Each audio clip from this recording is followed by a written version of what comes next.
Let's talk about the newly released Epstein files. We know that former US President Bill Clinton and his wife, former US Secretary of State Hillary Clinton, have now caved, agreeing to testify in the congressional investigation into Jeffrey Epstein. This comes days before the Republican-led US House of Reps was expected to vote to hold both Clintons in criminal contempt over their resistance of legal summonses. Now, several pictures of Bill Clinton appeared in the files released by the DOJ. Of course, we have to say Bill Clinton has denied any wrongdoing. Joe, can I get your thoughts around this? I think there needs to be more than a congressional investigation into Jeffrey Epstein, but what do you make of this development? I mean, it's very interesting. Bill Clinton is a sleazebag. He's been sleazy, when he was governor of Arkansas and then president, and everybody heard rumors, and then he got caught and all the rest of it. I mean, he brought the office of the presidency into disrepute. I don't think there's any more mileage in embarrassing this guy. I mean, he's being questioned under a subpoena and all the rest of it, he's got to tell the truth, or his version of the truth. I mean, he's trying to avoid the contempt charge. And Hillary, I think her time has come and gone. That is, there's no more political mileage in getting embarrassing her. She's already had kind of an embarrassing end to her career anyway. But what bothers me about the Epstein thing is what looks like normalcy. It's got all these captains of industry and politicians and royalty hanging out with Epstein, and some lawyers who should have known better, as a matter of fact.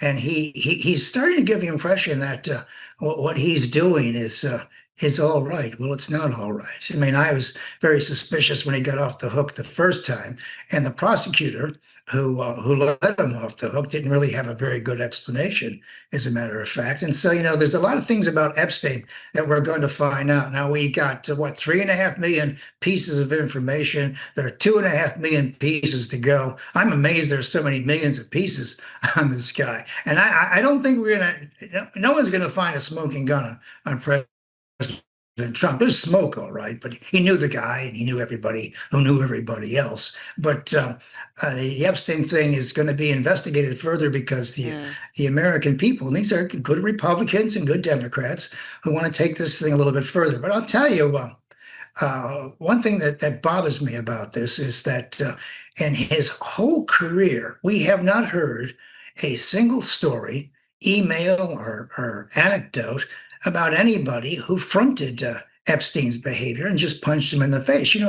I grew up with a nice family on the south side of Chicago. I had a very polite Catholic father, a very polite Jewish mother, and that kind of behavior would never have been tolerated. Somebody would have punched someone in the face. The idea that no captain of industry stood up to this guy strikes me as devastating. The young lady who committed suicide in Australia, who wrote her memoirs, she said at the end she got very discouraged about anything coming out of the Epstein files because she said she realized after a while that everybody at the upper levels of American society regarded this behavior as normal. Well, there's nothing normal about what they were doing.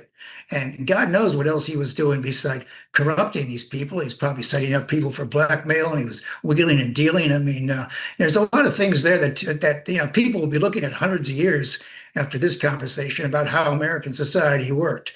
But look, the whole thing stinks. Mm-hmm. And I think a lot more people are going to be caught up in this. And yes, there should be a full investigation. The American people will want to take this one to the end. Yeah, we deserve the truth 100%. And there are still so many questions. Josh, can I get your assessment?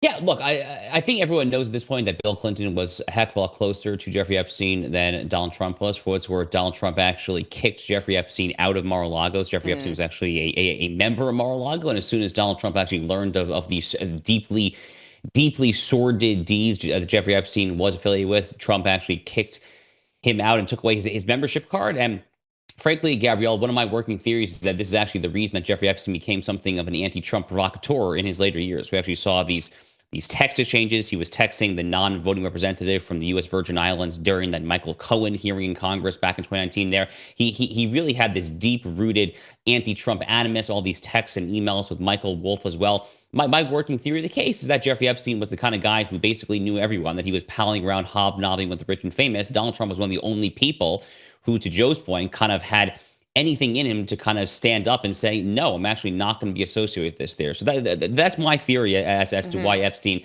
was so anti-Trump, especially in his later years. Now, is anything going to happen from Bill and Hillary Clinton testifying? Probably not. They're probably going to take the Fifth Amendment over and over and over again there. I could actually potentially see a way in which Democrats try to somehow make this actually redound to their interest. Maybe they try to ask questions, Bill Clinton, tell us about the GDP growth when you were president, try to kind of play up with the notion that the Democrats are very good at handling the economy there, this whole information operation about how Trump is overseeing an affordability crisis, which he's not. It's basically a fabrication of the media. Anyway, I'm kind of just spitballing here, but I could kind of see a way when Democrats could try to get some of their own applause lines for the cameras. Gabriella, personally, from just being very candid and blunt here, I am somewhat frustrated with the Epstein story at this point. Not that I don't care about the truth. I care a lot about the truth. Rather, just putting on my legal cap as a lawyer who clerked on a federal appeals judge and I've seen God knows many criminal indictments and whatnot in my life here. I know that the statute of limitations for the overwhelming majority of the underlying crimes that were committed here have all but assuredly passed. So while we all want justice, just putting on my legal cap here, I hate to be the bearer of bad news. I do not see some sort of meaningful legal justice happening. I hope I'm wrong. I hope that there's some statute that has not expired and that there's some kind of bigwig who can be carted off to prison, or 2 or 3 or 4 or 5 or 100 or a million, because this is really, really, really dark and nasty stuff there. But if I'm just being sober and I try to call it like I see it there, I don't necessarily see this ending with a huge amount of legal justice. Rather, I think the best that we can probably realistically hope for is political justice for those who have been involved in these sordid deeds.